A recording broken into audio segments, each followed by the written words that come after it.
के।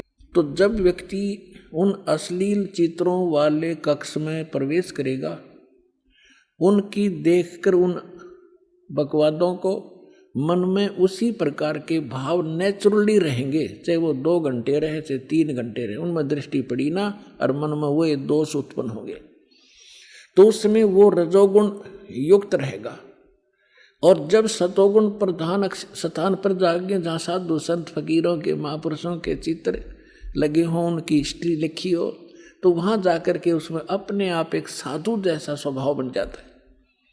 और तीसरे, जहाँ शूरवीरों के शहीदों के फोटो लगे हों, तो उनकी कथाओं से उनके बलिदान को देखकर वैसा ही स्वभाव बन जाता है। इस काल ने ये जाल फैला रखे, ये परमात्मा कबीर जी ने आके हमें बताया। अब भगवान बनाइया इसकी जड़ ने कौन खोद है, ऐसा जाल फैला रखा है। ब्रह्मा विष्णु महेश को पता नहीं हमारा पिता कौन है, और उस परम पिता ने आके इनकी एक एक दाना दाना गिनवा दिया।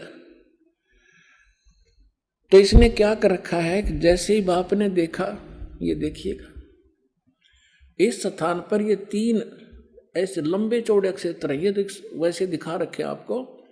ये बहुत हजारों किलोमीटर, हजारों कोस का क्षेत्र है।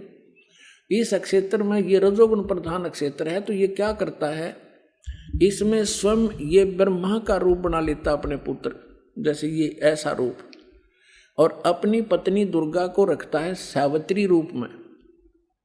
इन दोनों के योग से, पति पत्नी व्यवहार से जो पुत्र उत्पन्न होता है, वो ऐसी शकल का और इसी विचारों का बन जाता है। ये तब तक इसी में रहते हैं जब तक इसका जन्म ना हो ले, और फिर उसको वहीं परवरिश के लिए रख देते हैं, कोमा में रखते हैं। जब तक ये युवा नहीं हो जाते तो ये कोमा में रखते हैं और वैसे उनकी परवरिश जारी रखते हैं। उसके बाद फिर ये यहाँ आ जाते हैं सतोगुण प्रधान क्षेत्र में।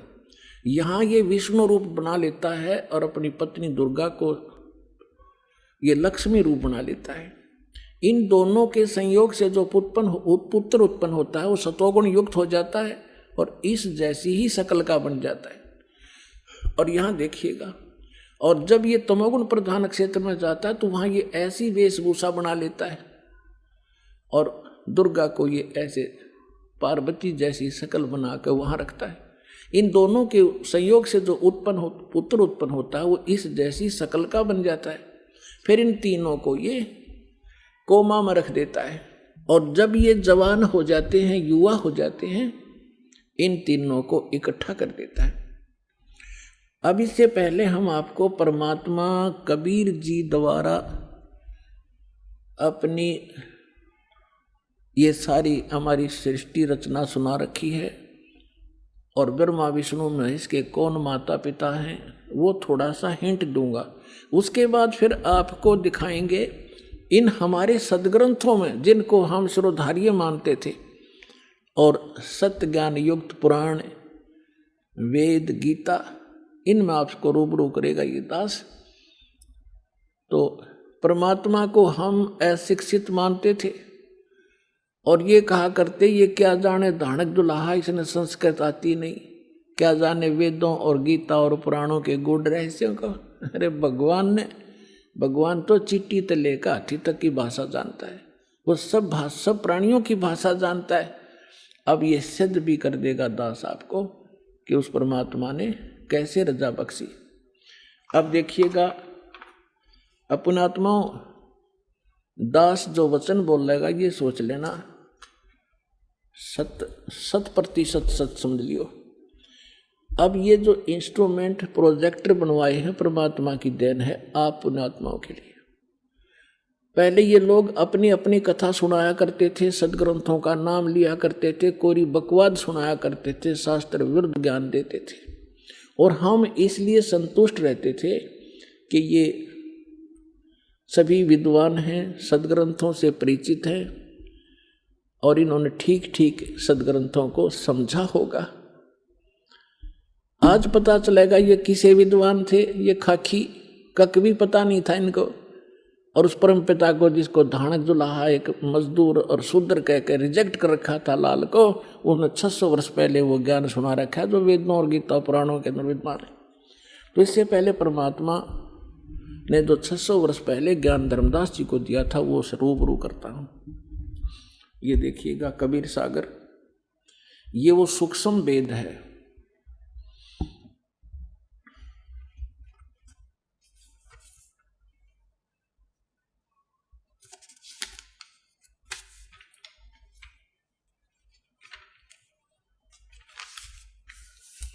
ये देखिएगा यहां पर, ये यहां से छपा है।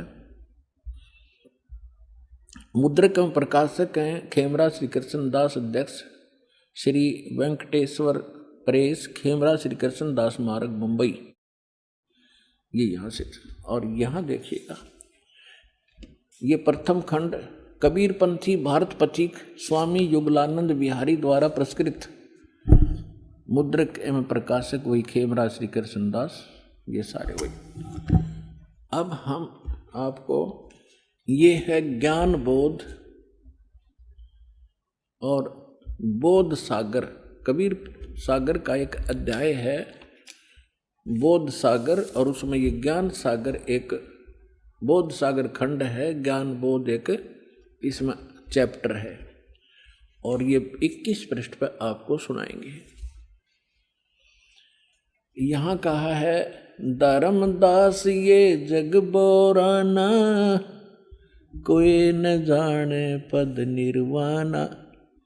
परमात्मा धर्मदास जी से कह रहे थे कि धर्मदास, इस मोक्ष मार्ग को से कोई परिचित नहीं है, और ना ब्रह्मा विष्णु महेश की सतिथि से परिचित हैं। ये सारा विश्व भ्रमित है, ये सब यथार्थ ज्ञान से परिचित नहीं है, इसलिए मैं तेरे को ये कथा सुनाई है। देखिएगा, धर्मदास ये जग बोराना, कोई न जाने पद निर्वाण। निर्वाण माने मोक्ष मार्ग, पद माने मार्ग। यही कारण मैं कथा पसारा, जग से कहिए वो राम नियारा। ये गलती से मिसप्रिंट है। यही ज्ञान जग जीव सुनावो, सब जीवों का भरम नसावो। अब मैं तुमसे कहूँ चताई, त्रिदेवन की उत्पत्ति बाई। होय होय, इन तीनों देवताओं का उत्पत्ति बताता हूँ तेरे को, जिनको तुम अजर अमर माना करते थे। इनके कोई माता पिता नहीं, ये सर्वेश्वर हैं, ये अजर अमर हैं। अब तुम्हें दिखाता सुनाता हूं इन तीनों देवताओं की उत्पत्ति। अब मैं तुमसे कहूँ चिताई, त्रिदेवन की उत्पत्ति भाई। कुछ संक्षेप कहूँ गहुराई, सब संशय तुमरे मिट जाई। भरम गए जग वेद पुराना, आदि राम का वेद न जाना। राम राम सब जगत बखाने, आदि राम कोई बिरला जाने। आदि राम माने सनातन परमात्मा, यह इन्होंने नाम लिखा है, ये मिसप्रिंट है। तो राम राम सभी कहते हैं, लेकिन उस आदि राम को, उस सनातन परमात्मा को कोई नहीं जानता। देखिएगा ज्ञान, अब मैं जो कथा सुनाने जा रहा हूं, ज्ञानी सुने तो हृदय लगाई, मूर्ख सुने तो गम ना पाई। विद्वान पुरुष सब प्रमाणों को देखेंगे, तुरंत स्वीकार कर लेंगे, और जो मूर्ख होंगे या कोई जानबूझ के ईर्षावश नहीं स्वीकार करेंगे, तो उनकी बात यहाँ नहीं है। जो बुद्धिमान होंगे इस ज्ञान को तुरंत हृदय से लगाएंगे। अको हो सारे प्रमाण। और परमात्मा कहते हैं जानबूझ साची तजय, और करे झूठ तैने, और ताकि संगत है प्रभु सपने में भी ना दे। ऐसा दुष्ट सामने प्रमाण देख के और फिर नखरे करता है, तो जानबूझ साची तजय और करे झूठ तैने, तो ताकि संगत है प्रभु कहते सपने भी में ना दे। ऐसा दुष्ट कभी कहते कभी ना मिलाइयो इसे व्यक्ति ने। सामने प्रमाण है और फिर नहीं मान रहा है। तो यहाँ परमात्मा कहते हैं ज्ञानी सुने सो हृदय लगाई, मूर्ख सुने तो गम ना पाई। अब क्या बताने जा रहे हैं? माँ अष्टंगी पिता निरंजन, माँ अष्टंगी पिता निरंजन, ये जम दारुण वंशन अंजन। पहले कीन निरंजन राई, पीछे से माया उपजाई। कहते हैं पहले उस ज्योत निरंजन की उत्पत्ति की थी अंडे से, और पीछे से दुर्गा बनाई थी, उत्पत्ति की थी। पहले कीन निरंजन राई, पीछे से माया उपजाई। माया रूप देख अति शोभा, देव निरंजन तन मन लोभा। दुर्गा के